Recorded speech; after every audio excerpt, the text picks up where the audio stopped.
Welcome students, this is the Professor Travel, and this is a retrospective on my trip to Amsterdam. We arrived first at Schiphol International Airport, which is just outside Amsterdam, and took a cab, actually not into Amsterdam, but a little north of there to a smaller city across the bay called Amsterdam. Our room in Amsterdam was actually a really nice hotel, much less expensive than actually getting a direct room in Amsterdam, but you do have to cross the bay, so there's the payoff there. If you want to be right in the heart of everything, you want to definitely shell out the money to be in Amsterdam, but if you go and take your time and stay in Amsterdam, you're a little bit further out, but the cost is significantly less. Likewise, the bathrooms were well appointed, as was the restaurant inside of the hotel. The quickest way to get from Amsterdam to Amsterdam is using the ferry system that allows you to cross the bay. Now, in this particular case, you get a lot of opportunity to see unique architecture, like what appears to be a ship on the right-hand side is actually a hotel. Artistry in the bay is also something that's pretty visible, as is the case with this specific example of a submarine with graffiti on it. The architecture in Amsterdam and around the area is very unique and very distinctive to the region.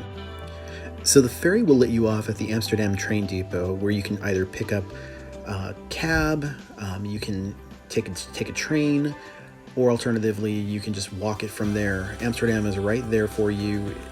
It's actually very impressive. There's a lot of things to do right within walking distance. The hustle and bustle of the city is pretty evident the moment you get off the ferry or get out of a train and out of the station. They even have a light rail system that goes throughout the city to make it easier for people to get around. Many of the buildings have been there for hundreds and hundreds of years, and there is a sense of new and older architecture that intermingle with each other.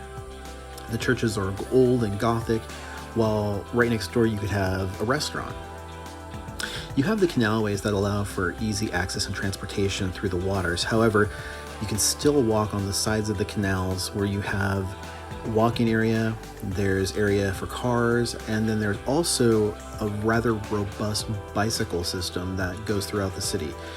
Special note, be very careful of the bike lanes. They will run you over. They do have the right of way in Amsterdam. Every street is stacked wall to wall with bars or coffee shops, hotels, stores. It's a bustling metropolis. What you see here is one of the oldest bars still in Amsterdam. This one's been here for several hundreds of years, and it's still freestanding and has been preserved very well, but you can obviously see that the wood has been warped over time. Seeing the people wander through the streets gives you perspective on how easy the life is here. It's just very laid back, very relaxed, and the people are all exceptionally nice. As you can see by some of the buildings here, most of the low-lying water lines make it so that, unfortunately, during some of the high rain seasons, that water can come into some of those buildings. So just like Venice, they have a freestanding way to kind of monitor that, take care of it, and be careful with it as it continues to progress.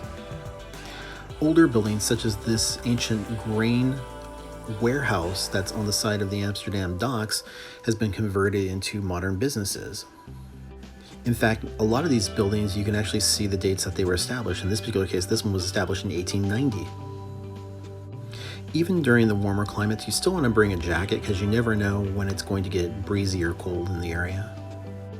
For Americans expecting quick and easy service at restaurants, you're going to be surprised.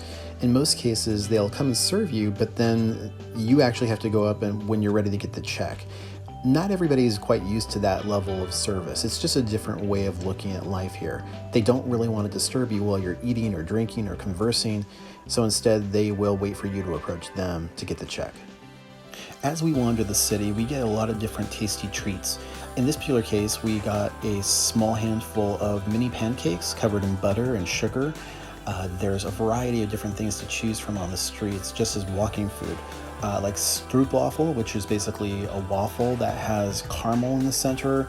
You have these pancakes, you can get crepes, you can get croquettes, which are deep fried, either items filled with beef or cheese or gravy in some case. There's actually specific item that was originated in Amsterdam called bitterballen, and they're basically gravy balls that are deep fried and they're served with dipping sauces. It's actually the local custom to have stuff like that.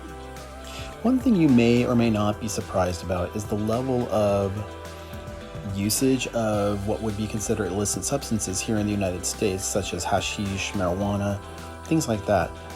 Over there, they look at it as just like we would look at cigarettes here.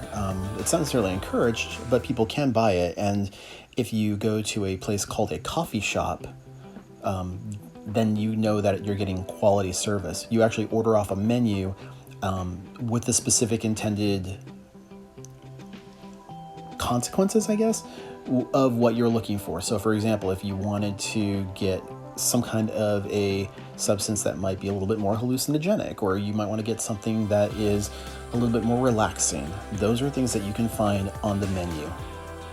Even in places like the red light district, known for its prostitution, you can still find some ancient architectural beauty and a lot of really impressive locations. As the day goes on, the crowds build and build and build. That doesn't necessarily mean you have a better chance of getting out in the morning with minimal crowds, because again, not all stores are open early, so just kind of keep that in mind as you kind of make your way through the city. The tile facade at the local train station is simply lovely, as is depicted by these really beautiful tile ends as you wait for your train. As we wind down our first day, I wanted to show you a real quick tile depiction of Dutch sailing ships. This is actually located at the train station right there in Amsterdam, as we were getting ready to cross the ferry back over to our hotel for the evening. Again, I really appreciate you. Thank you so much for watching my video. Please subscribe and like. I really do appreciate it. Also, you can find me on both Facebook and Instagram at The Professor Travel. You can also find me on Twitter at The Professor TR1. Again, thank you so much. And until next time, this is the Professor wishing you a fun, good day.